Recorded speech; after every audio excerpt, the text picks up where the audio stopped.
Look, I know it feels like everyone's doing it. Yeah, some people are, but most of us aren't yet. You can't choose who you're attracted to. Let's be honest, we have all been in that place where we have asked that question, where do kids come from? What is a sanitary pad? What does having a period exactly mean? But most of our questions, when voiced out, were either met with resounding silence or a scolding. It was largely unsaid but understood that asking such questions was frowned upon, so we all found ourselves at the mercy of what little our peers knew, the internet, and what all we could gather from movies and music. But was this the healthiest way to learn about our bodies and sexuality? In this video, we take a look at why having open, honest and non-judgmental conversations about sexuality and sex with children and young adults is such an important part of comprehensive sexuality education. Why is it important to talk about sex, sexuality and intimacy? As a parent, you might think, if it is sexuality education, why can't it happen at school? Many parents do not have a positive outlook for CSE to happen in school. Then who should be responsible for CSE? Parents, teachers or peers? Understand that it is very important that teaching young adults about sex, sexuality, consent and their sexual and reproductive health and rights is a shared responsibility of the educational institutions as well as parents and caretakers. While it is compulsory for schools to have a comprehensive sexuality education curriculum, it does not mean that parents do not need to be included or do not need to be brought into that conversation. How to talk to young people about sex, sexuality and intimacy. Now that we have tackled the why, it is important to understand the how of the conversation. Start early. Most parents and educators are often confused about the timing, figuring out what exactly is the right age to talk to their children about topics such as sex, intimacy and sexual health.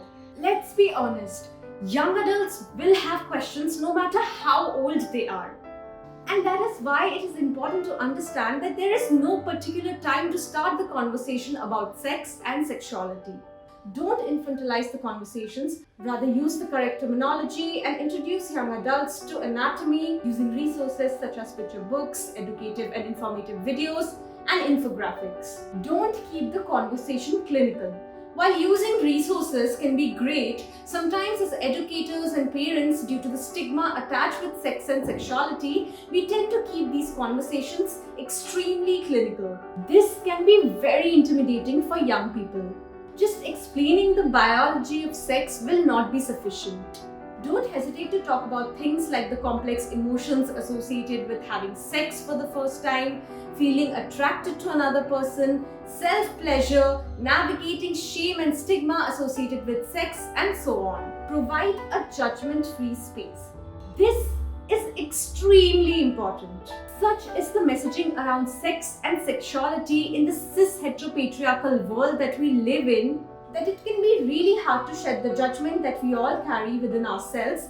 Young adults especially need judgment-free spaces to have honest conversations around sex, experiencing sexual pleasures, masturbating, consent, safer sex and contraceptive methods, and so on.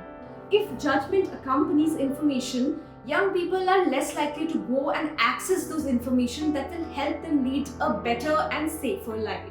Help them make decisions about their bodies, sexual and reproductive health. All of these conversations have very important consequences. They help young adults make important decisions about their sexual and reproductive health and bodily autonomy. What does it mean to be sexually active? How does the law view sexual and reproductive agency of young people? How do you deal with moral policing with premarital sex? How can support be provided to survivors of sexual violence? These are all some pertinent questions that young adults need answers to, and hence it is necessary that educational institutes, parents and caretakers come together to have these discussions and also prep themselves to understand and access these resources better. Understand that these are just some steps that will help in starting the conversation about sex, sexuality, consent, but these are not all. These conversations can happen very spontaneously and there are no wrong questions. If you like this video, make sure to like, comment and share. And don't forget to subscribe to Feminism in India for your dose of desi intersectional feminist content.